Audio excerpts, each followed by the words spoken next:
When telling a story, the first impression matters, as it helps set the tone, what the audience can experience, and what they can expect going forward. To give you an example, here's my first impression.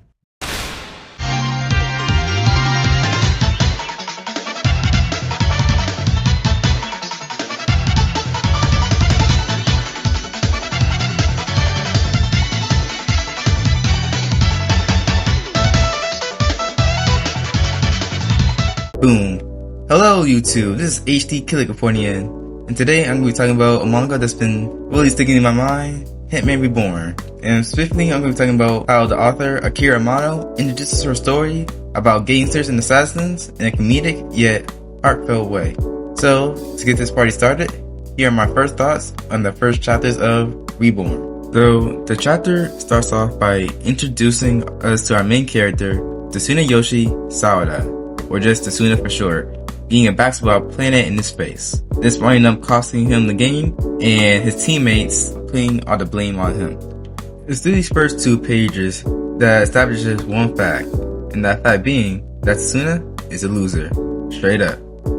And the reason why I say it's a fact and not observation is because Tsuna deliberately goes out of his way to make it true. And not saying his goal is to be a loser, it is that whenever given the chance to become something better, he actively chooses to avoid it. And it's this type of mentality in which the chapter chooses to put more emphasis on, as for the first time we read into Tsuna's thoughts, it's just him furthering affirming how pathetic he is. It doesn't help that he further affirmed this by monologuing about how the only reason why he goes to school is so that he can stalk his childhood crush, Kyoko Sasagawa.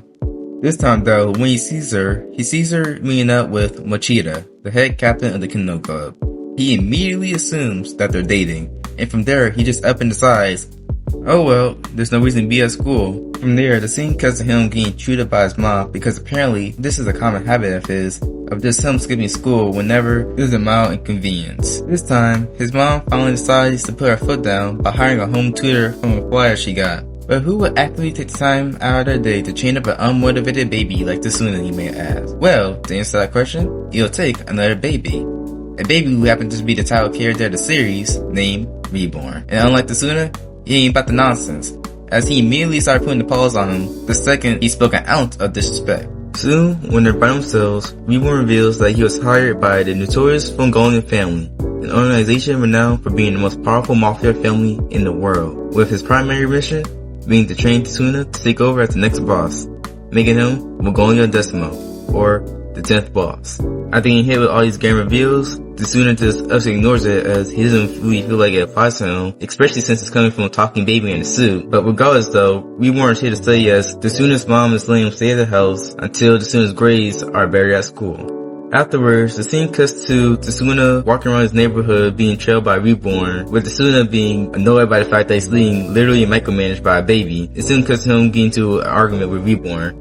But before he can even argue, his loser senses activate, letting him know that Kyoko's in the vicinity. And soon, without hesitation, he ditches Reborn to go hide behind a wall, while Reborn just stunts on him while he putting a mafia seduction on his crush. After Kyoko leaves, just thinking that Reborn is a noble baby, Reborn, picking up on Tsuna's crush on her, starts chewing him out for being a coward. Once again, Tsuna starts coming up with all these excuses, only to be immediately shut up by Reborn when he shoves a literal Glock in his face. He fires a shot straight into Tsuna's dome, laying him out dead. As Tsuna lay there dead, he died regretting never telling Kyoko his true feelings, and without realizing it, it was still this regret that would revive him back into a new body, a new hot-headed version of himself, clad in only his underwear, with a flame on top of his head, will emerge from the previous body, and will begin running through the town with the sole motivation to confess his feelings to Kyoko. This then revealed that the bullet that Reborn shot Tsuna with was not a real bullet, but instead a dying will bullet. A bullet that when shot into somebody full of regret will revive them back into a version of themselves with a flame on their head and the sole motivation to complete whatever they regretted in life.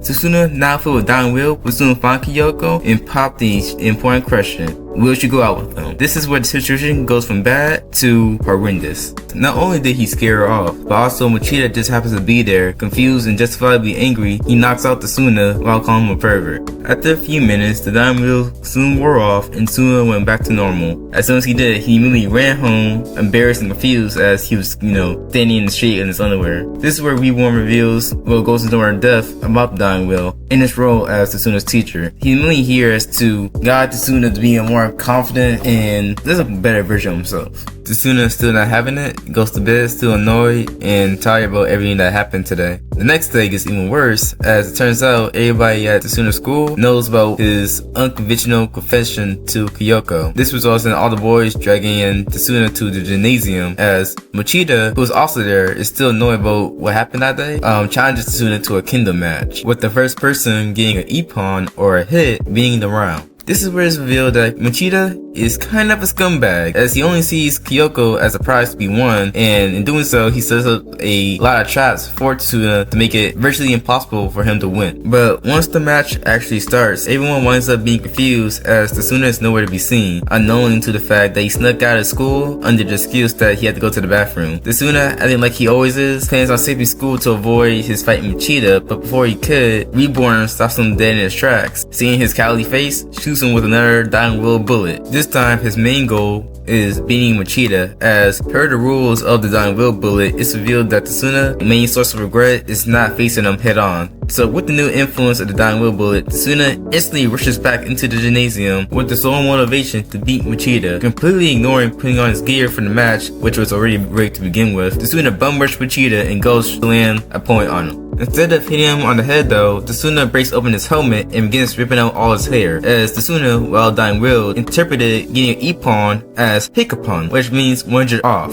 Even so, with Machida passing out due to sheer embarrassment and Tsuna technically winning the round, everybody starts to congratulate him for actually winning something for once. Kyoko congratulated him on his win, thinking that the day before was just one big practical joke. And it was at this moment that Tsuna starts feeling an ounce of confidence in himself that he never really felt before, and he soon realized that this was kind of thanks to Reborn shooting with the bullet. When he went home that day to give him his things, he actually winds up setting a trap set up by Reborn in preparation for his next training, which winds up blowing up his room. This is where the chapter will end, and in my opinion, I think the author does a great job at introducing her characters in unconventional but still comedic ways.